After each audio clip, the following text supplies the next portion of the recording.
Hello and welcome to all of you in this new video. So this time I am having question number 23 for you. So question number 23 says a boy spent 3.5 of his money on buying one cloth and 1.4 of the remaining on buying shoes. If initially he has rupees 2,400, how much did he spend on shoes? Now what the question wants to say is, over here make sure first of all in most of the questions the total money or the total thing is not given, but over here the total money is given and that is your 2,400 rupees. So over here the word initially का मतलब होता है शुरुआत से, beginning, from the beginning. तो initially मतलब जो है उसके बाद जो है 2,400 रुपीज हैं, ऑलरेडी हैं उसके बाद. So he spent 3/5 of the money. उसने इसका 3/5 हिस्सा जो है उसने एक कपड़ा खरीदा, one cloth he bought and 1/4 of the remaining on buying shoes. अच्छा, उसके बाद जो पैसे बचे, जो रिमेनिंग बचे पैसे, उनका फिर 1/4 जो है पार्ट उसने शूज में लगाया, शूज में जो है पैसे खर्च किए. If initially he has rupees 2,400, how much did he spend on shoes? आपसे सिर्फ इतना पूछा गया है कि ये नहीं पूछा कि आपसे रिमेनिंग लास्ट मनी कितनी बची, आपसे इतना पूछा कि आखिरकार उसने एक्चुअल में शूज पे कितने पैसे खर्च किए. How much did he spend on shoes, shoes उसने कितने रुपए के खरीदे उसने, ये वो पूछ रहा है आपसे. तो इसके लिए पूरा ओवरऑल पूरा ही हमें निकालना पड़ेगा, मतलब भले ही हमें सिर्फ इतना आंसर चाहिए लेकिन इसके लिए पूरा हमें जो है ओवरऑल ढंग से करना पड़ेगा. But this time I don't have to take X और या वन, ना मैं वन ले रहा ना मैं एक्स ले रहा, बिकॉज शुरुआत की जो मनी है, total money that is given, the money which we have that is 2,400 rupees, इतने रुपए हैं हमारे पास. तो चलिए मैं यहाँ पे लिख देता हूँ. सो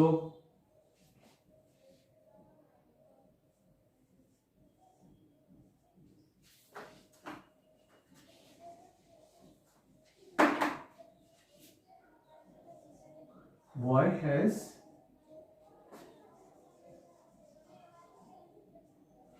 total rupees 2,400. उसके बाद कितने पैसे हैं? now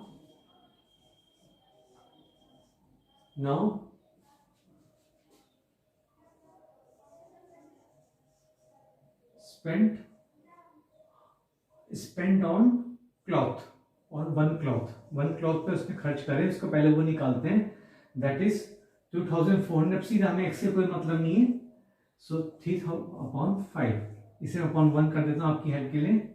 so 5 1 5 5 4 20 and 5 8 40 5 0 0. So 3 0 0 3 8 3 24 and 2 3 4 12 and 1 2 14. So rupees 1,440 rupees. So this is your money spent on one cloth. इतना हो गया. अब remaining money. So remaining money निकालने के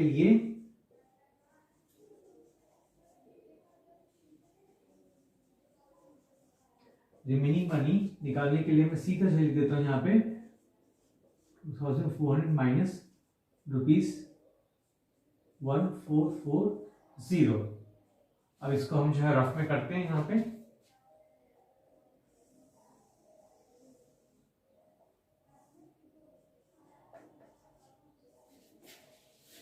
सो 2,400 1,440. सो 0 हो गया एंड 10 - 4 दैट इज 6 हो गया. 10 - 4 6 होता है. नाउ 3, इसका 3 बन गया. सो 3 हो गया आपका, तो 3 का 13 - 4, तो 13 - 4 दैट इज इक्वल टू 9. ये आपका 1 हो गया, दैट इज 0. एक बार मैं चेक कर लेता हूँ, डबल चेकिंग हो जाएगी. सो 1,440 24, सो 2,440 1,440. मेक श्योर कि जो है चेकिंग करते रहना चाहिए. कभी कभी हमसे भी मिस्टेक होती है, तो मेक श्योर, आपसे तो नेचुरल है कि मिस्टेक्स हो ही जाएंगी, आप जो है बार बार चेकिंग कर देना बेटर होगा. सो 10 हो गया, 9 and 4 13 और 1 14 1. सो 2 4, ठीक है, बिल्कुल सही है. सो 960, so rupees 960. So rupees 960 rupees जो है उसके पास अब जो है बचे हैं. 2,400 रुपीज में से इतने उसने खर्चा कर दिए वन क्लॉथ में, अब इतने रुपए उसके बचे हैं. अब इसका जो है इसका हम निकालेंगे 1/4 ऑन बाइंग द शूज. मैं लिख देता हूं बल्कि now spent on shoes. So spent on shoes. So spent on shoes, कितने shoes पे spend किया उसने? 960 into that is your 1/4. So 1/4 हो गया. So 2 2s are 4, 2 4s are 8, 2 8s are 16, 2 0 0. So 2 1s are 2, 2 2s are 4, 2 4s are 8, 2 0 0. So it is rupees 240. जो है अब उसका जो है यहाँ पे क्या है 240 है उसका.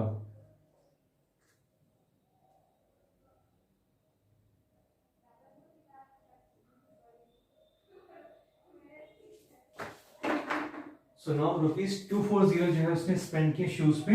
So this is your answer. ये आपका आंसर है. अब यहाँ जगह तो बची नहीं है तो इसलिए मैं फाइनली बस यहीं पे जो है मैं यहाँ पे लिख देता हूँ अलग से. इतने पोर्शन में लिख देता हूँ मैं. So therefore